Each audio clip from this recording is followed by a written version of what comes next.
Hello, my imperfect warriors. Welcome back.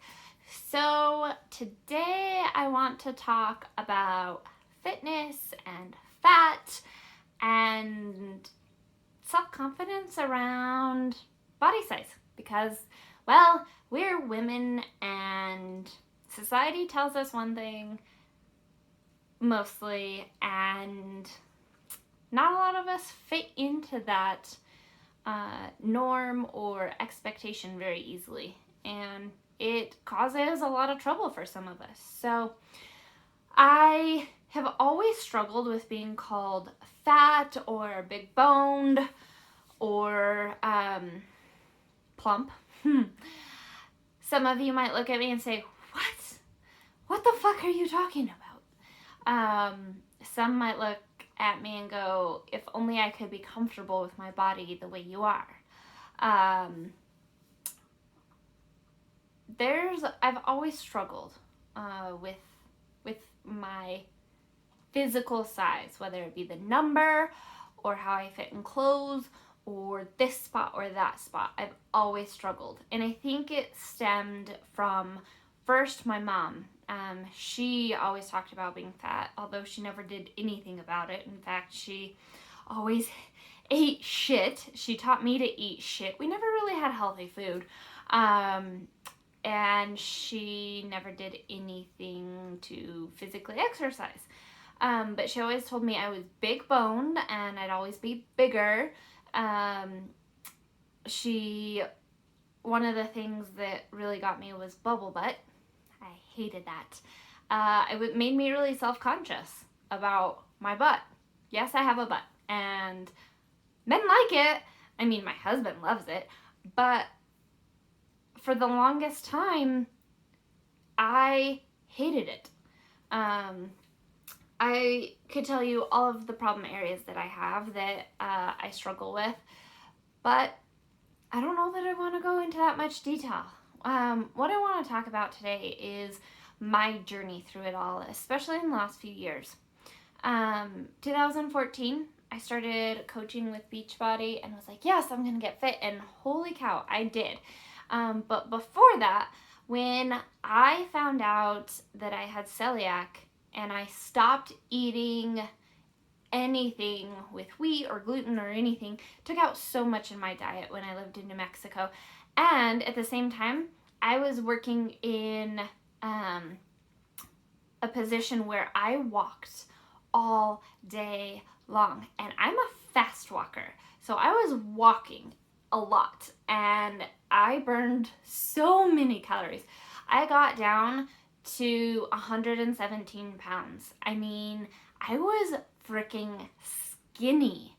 And then we moved out here to Utah, and there was gluten-free junk food, and it was delicious. Gluten-free so much. And I put on 10 pounds, and I started freaking out about it. And so I started Beachbody coaching, and I started working out, and I really fell in love with the workouts. I truly did. But doing the workouts was all about the wrong thing. It was about trying to get back into, I think what had I got down to? I got down to a size 2, which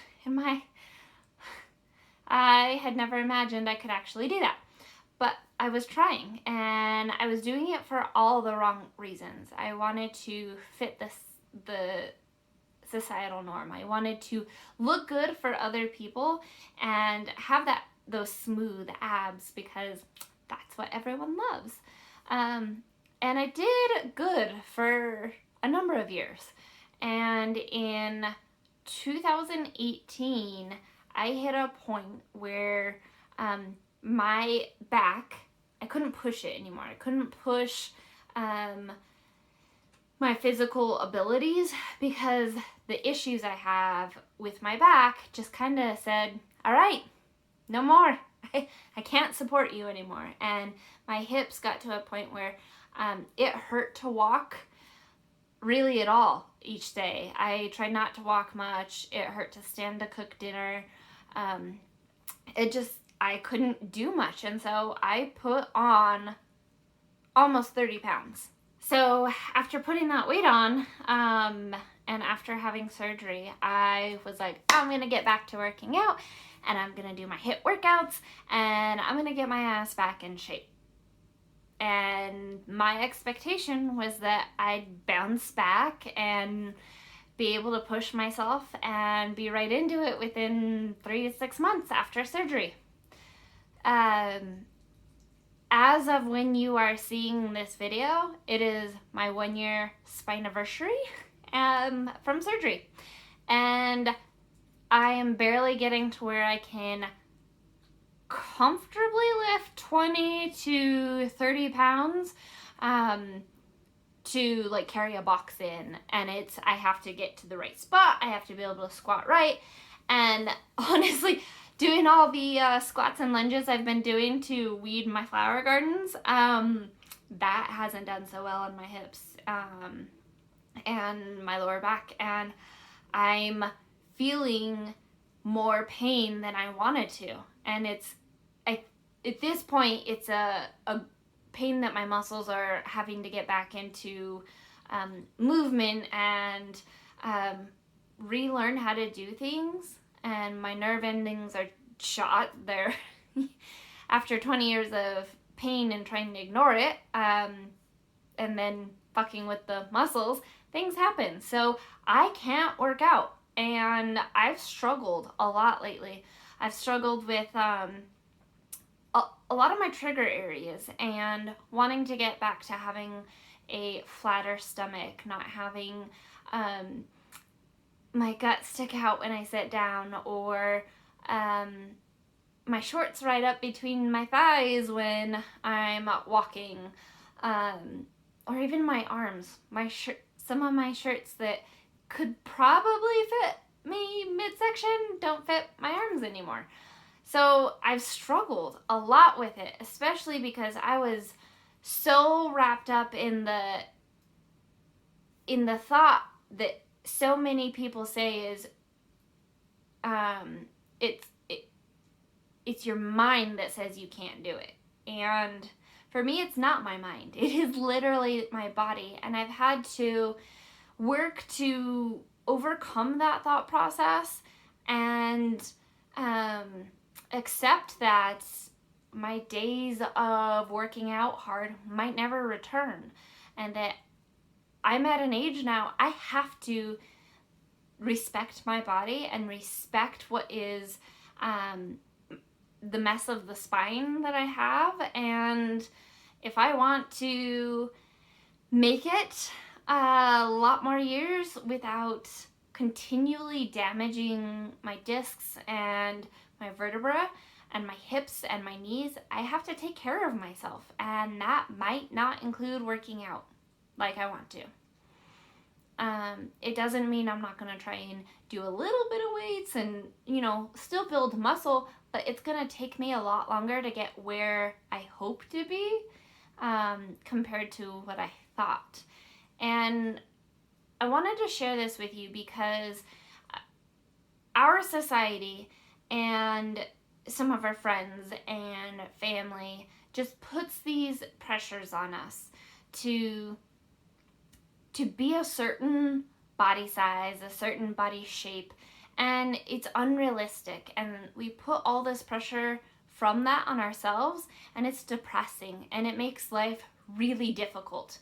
So I don't have words of wisdom today, but I want you to know you're not alone, because where some people are saying, oh, if you just put your mind to it, you can make it happen. Maybe you are a person who is completely physically able to work out and push yourself. But maybe you're like me, and yes, you can get your mind there. But if you get your mind there, you might actually be doing more damage to your body. So take into consideration what your body is like. Take into consideration what you physically can do. And I'm not saying don't do any type of movement, because I walk every day. I try and hit 10 to 12,000 steps every day because walking is good. Find what you can do, what your body physically can do and what makes you happy. If walking is what works, awesome. If you can run marathons, amazing. If you're in a wheelchair and all you can do is roll and that's your activity, fucking roll. Do what you can with what you have. Just don't sit and do absolutely nothing. Find something to make yourself active in one way or another, because that helps boost so many things in the brain, and life is better when we're active. Even if it's not the active that you want it to be. So, I hope sharing my struggles with weight and being able to work out like I want to help you. Let's have a conversation in the comments. What are your thoughts about this whole weight and working out topic? I know it's a sensitive one for a lot of people. How do you feel? Just remember, my imperfect warriors, you already have what it takes. Believe in yourself and crush every failure. I literally mean every failure on your way to your dreams. Let's be imperfect together. Don't forget to like this video, subscribe, and ring that bell to get notifications. Have a great week. Bye!